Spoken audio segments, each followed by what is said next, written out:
Hello guys, good evening.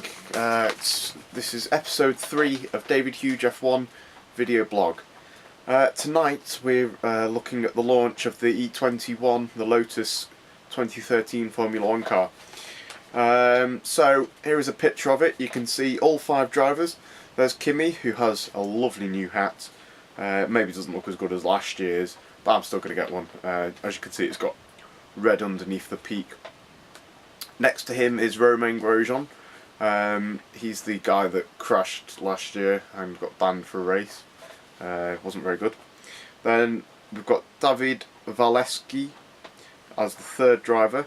Jerome D'Ambrosio as reserve driver. I don't know what the difference is between 3rd driver and reserve driver, but I'm sure we will find out in the coming months. And then next we've got Nicolas Prost as a development driver. So now we've got the drivers sorted, we're onto the actual car itself. And the first thing that stands out is the sudden redness that has appeared. From having little bits, there's quite a lot of red now, especially on the side pods, as you can see, and the roll hoop airbox. But strangely enough, they've removed it from the front end plate on the front wing. In that place, it has got the Burn energy drink, which is a Coca-Cola energy drink. No product advertisement. Although, to be honest, I would have thought that they would have had more of a prominent logo on the side of the car, the Burn energy drink. As they said earlier on, or later on last season, that when they are going to sponsor them, they'd have something that was a lot more original than just being on the car. So we look forward to see what is happening there. You can also see from this shot that they've kept the step nose, which everybody was whinging about last year. It's to keep the front of the nose lower so that in an accident the tip of the nose won't hit a driver in the head, so it's a lot lower. But the teams wanted the chassis to stay high, so the best way to do that was have a low nose and a high chassis. But the way that the FIA brought out the rules, it meant that you had to have this awkward step in the middle. There is a special plate that can be put to make it more appealing, but James Allison, the technical director, he said that they haven't used this cosmetic panel as it would add a few grams, and with a Formula 1 car, putting on a few grams that you don't really need is not needed really. So that's what he said about that. I guess this was just for the launch, but it's quite humorous for us fans. On the side of the car, it features a lovely "I'm sexy and I know it" hashtag. Either they have a tie-up with LMFAO or they think it is a sexy car. I know which one I think it is. It's not a sexy car, man, I'll tell you now. Too much red on it. Too much. Anyway, as you can see from this shot, they've got a new exhaust system at the back. It's called the Coanda effect. The shape of the side pod and the bodywork around the exhaust, called the plume, allow the air coming off over the top of the side pod from the front of the car to push the exhaust gases down and into where they want it, which is between the back wheel and the diffuser, which adds more downforce to the floor. The next new thing, well, it's not new, but it's a very late development, is the passive DRS. They introduced it halfway through last season, but this year it's going to be more refined and easier to work. Basically what the passive DRS is, well, you see these 2 ears on the side of the air scoop at the top. These allow the air to go through and sent to the bottom of the rear wing, which reduces drag and then speeds the car up. But to make sure it doesn't activate it when it isn't needed, there is a flap that stays shut. However, when they don't need the downforce, this flap opens at a certain speed, which we haven't been told at the moment, but that will allow the air to go through a little scoop up to the bottom of the rear wing, which will take off the downforce and therefore less drag, and then again it will the speed will be higher. Also on this air scoop you can see the name Kimi, which for the show car that they were showing then represents the stronger driver out of the team. This is where the driver's name will be on the side, so that when spectators like ourselves are watching, so that they can tell the difference between each car easily, they will be able to read the name off the side of the car, and well, you'll be able to tell who it is very easily.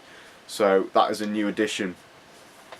So here we have the steering wheel of the new E21. Well, it's not a new steering wheel, obviously.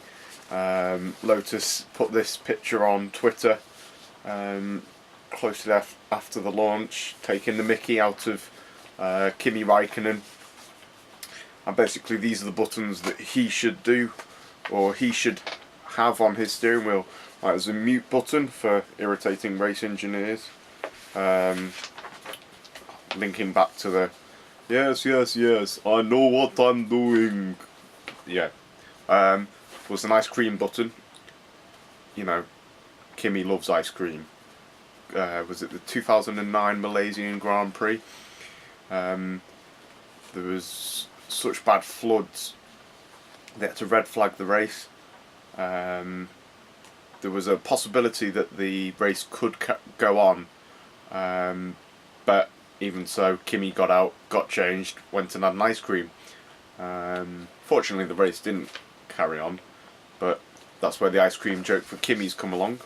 Sat-nav, those of you that remember the Brazil race just gone, he went up an escape road and, well, the gate was shut, so he needs something to tell him which way to go. Smile, he doesn't do a lot of it.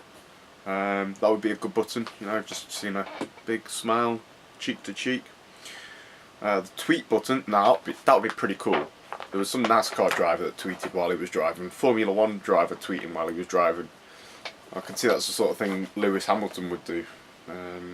Is Kimi on Twitter? I don't know. Put it in the comment section below if you know. Below. Shut up. Cold. Erase that second word. To control the temperature in the cockpit. That would be pretty good, because if you're really cold, you know, then you could warm up. Open gate, yes, so when Kimi went up the escape road and found the gate was shut, he would open the gate and he'd be able to get through. Translate, anti-mumble, useful for drivers who mumble over the radio as function. Also provides instant subtitles. Now that would be good, because nobody can understand a word Kimi says. Yes, yeah, well, we know he did that. You could actually hear that one, actually, so that's alright. Finishing position button that allows them to determine or predetermine what position he wants to end the race in. Nap mode, basically autopilot while he has a sleep. I could definitely see that being on Kimi's car. Jump. Nobody has a clue what that is.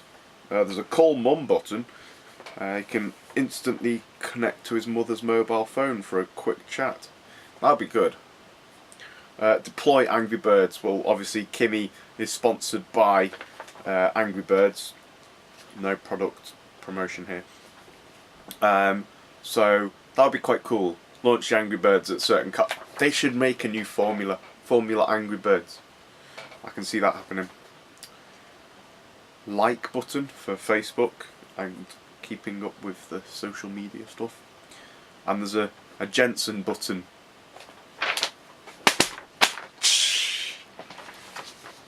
But nobody has a clue what that is either. The word is that these options will be available to both Räikkönen and Grosjean. Only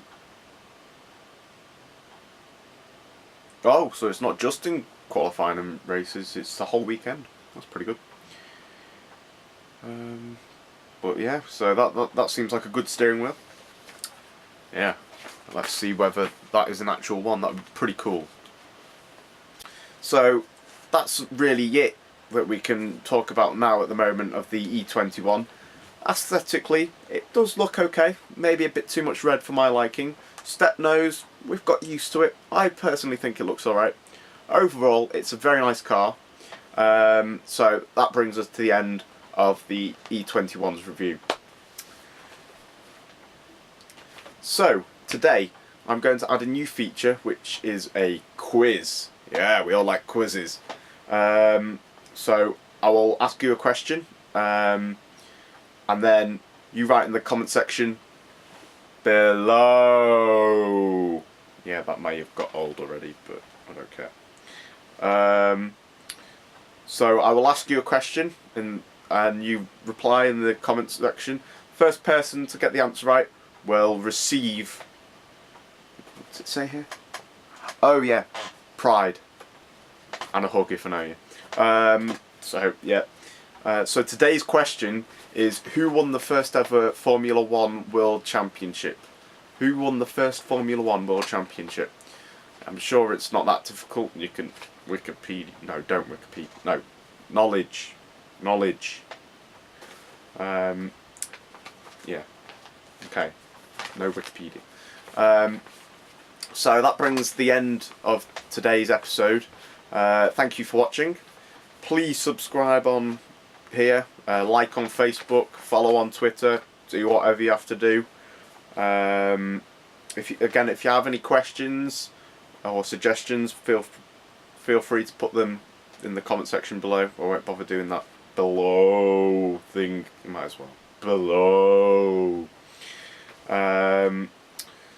So if you want to know a certain aspect of Formula 1, say you don't understand something about a certain bit of the car, like why you need a diffuser or why you need a front wing, or so certain things as that, maybe random things like why are the buttons on the steering wheel, I will do my best to answer them simply and efficiently and easily, and I can't explain stuff at the best of times, so I don't know how that's going to happen, but ask a question, I will try and fix it for you, or fix it. I will try and help you with the answer. The next episode will be on Friday, where we will review the McLaren MP4-28, as it's been launched on Thursday. I'm not sure what time it is. I will find out and put it in the description box below. But yeah, so join us on Friday. Thank you very much for watching today. See you soon. This exit's going to get old as well. Yeah, bye.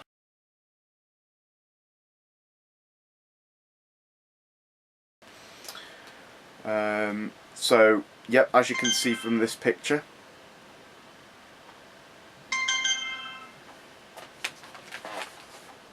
thank you for that, Twitter. That didn't go well. Where was I?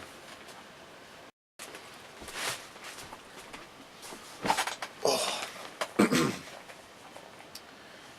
Yeah, no product advertisement intended.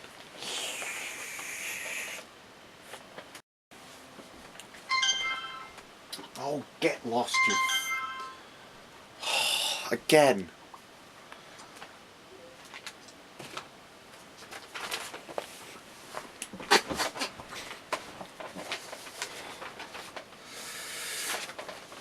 Evening guys, welcome to episode 2 of davidhugef1